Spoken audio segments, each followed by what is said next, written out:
9 डिसेंबर 1946 साली कॉन्स्टिट्युएंट असेंब्लीचा निर्माण झाला. बाबासाहेब आंबेडकर हे बेंगॉलमधून आले होते. रघुनाथ मंडल नावाच्या माणसाने राजीनामा दिल्यानंतर कॉन्स्टिट्युएंट असेंब्लीमध्ये ईस्ट पाकिस्तानमधनं कॉन्स्टिट्युएंट असेंब्लीमध्ये आले. स्वातंत्र्याच्या वेळेस पार्टिशन झालं आणि डॉक्टर बाबासाहेब आंबेडकर सरांची जी हे होती मतदारसंघ होता तो पाकिस्तानात गेला. त्यामुळे मतदारसंघच नव्हता बाबासाहेबांना. हा इतिहास लक्षात घ्या की मुंबईमध्ये एक जयकर नावाचे मोठे ॲडव्होकेट होते. काँग्रेसनी त्यांना राजीनामा द्यायला लावला.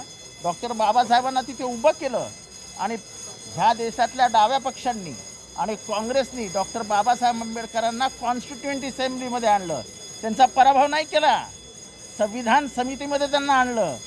त्या संविधान समितीमध्ये जर सदस्य बघितले तर 99% सदस्य काँग्रेसचे होते. काँग्रेसचे.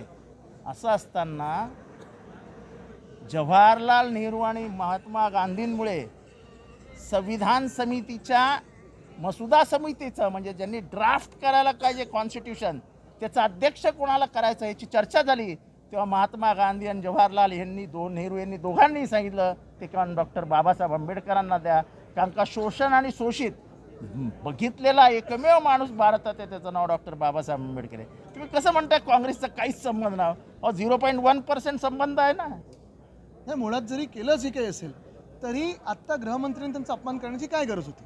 आपण वर्तमानात जगूया.